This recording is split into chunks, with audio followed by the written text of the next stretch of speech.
नमस्कार साथियों, समसामयिक मुद्दों से संबंधित प्रश्नावली श्रृंखला के साथ मैं अमित आप सभी का पुनः स्वागत करता हूं। आज है 6 जून 2020 और आज के हमारे प्रश्न किन मुद्दों पर आधारित हैं, आइए सबसे पहले एक नज़र डालते हैं। कुवैत में भारत का नया राजदूत कौन बनाया गया है, इसके विषय में बात करेंगे पहले प्रश्न में। दूसरे प्रश्न में हम जानेंगे कि किस राज्य ने अभी 2 जून को अपना स्थापना दिवस मनाया है। बासु चटर्जी का अभी हाल ही में निधन हो गया है, इनके विषय में बात करेंगे तीसरे प्रश्न में। 16 जून से चीन की एयरलाइंस पर रोक लग रही है, जानेंगे कि कौन सा देश इसे बैन कर रहा है चौथे प्रश्न में। पांचवा प्रश्न आधारित होगा स्वाडीज योजना पर, जानेंगे कि क्या है स्वाडीज योजना। छठे प्रश्न में जानेंगे कि बाफ्टा का नया अध्यक्ष किसे बनाया गया है। सातवां प्रश्न आधारित होगा बेड और वेंटिलेटर की उपलब्धता की जानकारी के लिए ऐप पर। आठवें प्रश्न में हम जानेंगे राष्ट्रीय उर्वरक लिमिटेड के नए अध्यक्ष और प्रबंध निदेशक कौन बनाए गए हैं। भारतीय उद्योग परिसंघ का नया अध्यक्ष किसे बनाया गया है, इनके बारे में बात करेंगे 9वें प्रश्न में। और 10वें प्रश्न में हम जानेंगे कि गूगल ने अभी हाल ही में किन ऐप्स को हटा दिया है। तो हमारे पास पहला प्रश्न है, हाल ही में किसे कुवैत में भारत का नया राजदूत नियुक्त किया गया है। हमारे पास ऑप्शन है CB जॉर्ज, गायत्री आई कुमार, रवीश कुमार या सुनील कुमार सिंघल। तो यहाँ पर जो इसका सही उत्तर है वो है A, CB जॉर्ज। 1993 बैच के IFS अधिकारी CB जॉर्ज को कुवैत में भारत का नया राजदूत नियुक्त किया गया है। वे वर्तमान में स्विट्जरलैंड में भारत के राजदूत थे। वे के जीवा सागर का स्थान लेंगे। गायत्री कुमार को ब्रिटेन में भारत का नया राजदूत बनाया गया है। 1995 बैच के IFS अधिकारी रवीश कुमार को फिनलैंड में भारत का राजदूत नियुक्त किया गया है। वे वर्तमान में विदेश मंत्रालय में संयुक्त सचिव के पद पर कार्यरत हैं। वे वानी राव का स्थान लेंगे। सुनील कुमार सिंघल को पपुआ न्यू गिनी में भारत का नया राजदूत नियुक्त किया गया है। वे वर्तमान में विदेश मंत्रालय में संयुक्त सचिव के रूप में कार्यरत हैं। वे विजय कुमार का स्थान लेंगे। हमारे पास अगला प्रश्न है, हाल ही में 2 जून को किस राज्य का स्थापना दिवस मनाया गया। हमारे पास ऑप्शन है गोवा, तेलंगाना, आंध्र प्रदेश या अरुणाचल प्रदेश। तो यहाँ पर जो इसका सही उत्तर है वो है B, तेलंगाना। 2 जून को तेलंगाना राज्य का स्थापना दिवस मनाया गया। 2 जून 2014 को तेलंगाना को अलग राज्य का दर्जा प्राप्त हुआ था। इसके बाद चंद्रशेखर राव तेलंगाना के पहले मुख्यमंत्री बने थे। हमारे पास अगला प्रश्न है, हाल ही में बासु चटर्जी का निधन हो गया, वे किस क्षेत्र से थे। हमारे पास ऑप्शन है लेखन, फिल्मकार, खिलाड़ी या कवि। तो यहाँ पर जो इसका सही उत्तर है वो है B, फिल्मकार। हाल ही में बासु चटर्जी का 93 वर्ष की आयु में निधन हो गया। वे प्रसिद्ध फिल्मकार थे। उनकी प्रसिद्ध फिल्मों में रजनीगंधा एवं छोटी सी बात शामिल है। उन्होंने प्रसिद्ध टीवी सीरियल व्योमकेश बख्शी और रजनी का भी निर्देशन किया है।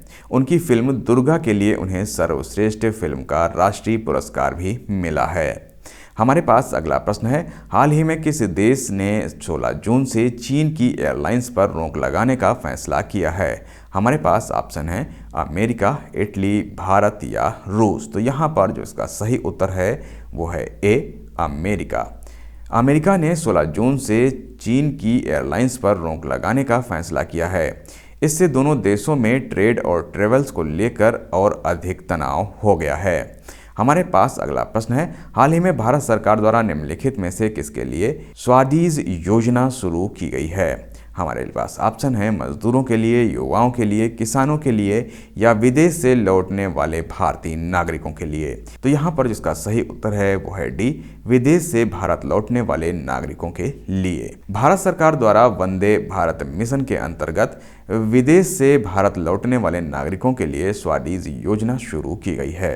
स्वाडीज का अर्थ है skill workers arrived database for employment support. इस योजना में उनका डेटाबेस तैयार किया जा रहा है कि वो किस काम में निपुण हैं। इस डेटाबेस के आधार पर स्वदेशी और विदेशी कंपनियों की मांग के अनुरूप उन्हें रोजगार उपलब्ध कराया जा सकेगा। नागरिक उड्डयन मंत्रालय, विदेश मंत्रालय और कौशल विकास मंत्रालय ने मिलकर इस योजना की शुरुआत की है।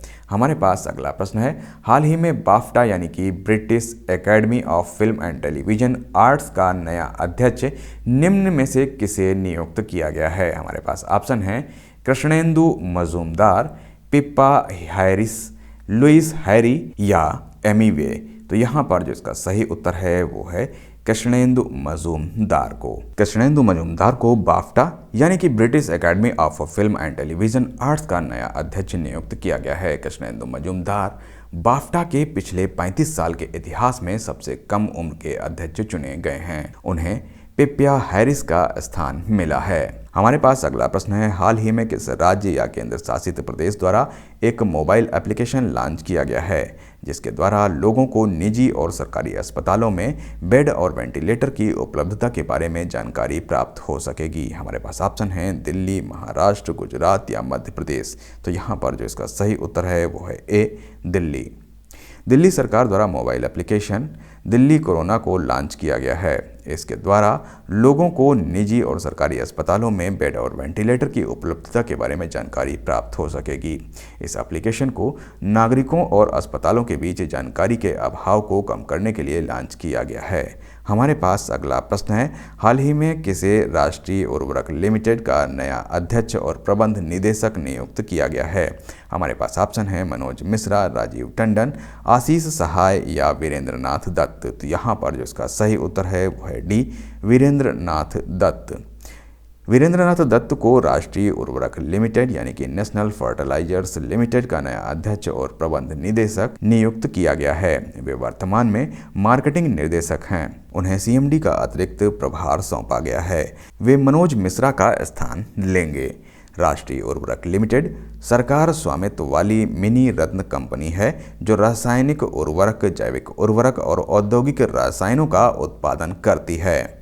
हमारे पास अगला प्रश्न है, निम्नलिखित में से किसे भारतीय उद्योग परिसंघ का नया अध्यक्ष नियुक्त किया गया है। हमारे पास ऑप्शन है आनंद महिंद्रा, संजीव बजाज, अजीज प्रेमजी या उदय कोटक। तो यहाँ पर जो इसका सही उत्तर है वो है डी, उदय कोटक। कोटक महिंद्रा बैंक के एमडी और सीईओ उदय कोटक को भारतीय उद्योग परिसंघ का नया अध्यक्ष नियुक्त किया गया है। उन्होंने विक्रम किर्लोस्कर का स्थान लिया है। हमारे पास अगला प्रश्न है, हाल ही में गूगल प्ले स्टोर द्वारा किस ऐप को हटा दिया गया है। हमारे पास ऑप्शन है रिमूव चाइना ऐप, मित्रों या उपरोक्त दोनों या टिकटॉक। तो यहाँ पर जो इसका सही उत्तर है वो है सी, उपरोक्त दोनों। गूगल प्ले स्टोर द्वारा रिमूव चाइना ऐप एवं मित्रों दोनों ही ऐप को प्ले स्टोर से हटा दिया गया है। रिमूव चाइना ऐप्स जिसके जरिए चीन में बनी ऐप्स को अपने मोबाइल से हटा सकते हैं, यही इस ऐप का काम है। यह ऐप खुद ही स्मार्टफोन से चीन में डेवलप हुए ऐप्स को अनइंस्टॉल कर देता है। इस ऐप को धोखाधड़ी, व्यवहारिक नीति उल्लंघन के कारण प्ले स्टोर से हटाया गया है। माइक्रो वीडियो प्लेटफॉर्म टिकटॉक को टक्कर देने वाले ऐप मित्रों को भी प्ले स्टोर ने गूगल से हटा दिया है। तो ये थे आज के हमारे समसामयिक विषयों से संबंधित 10 प्रश्न। मिलते हैं कल नए 10 प्रश्नों की श्रृंखला के साथ। तब तक के लिए मुझे दीजिए इजाजत। नमस्कार, धन्यवाद।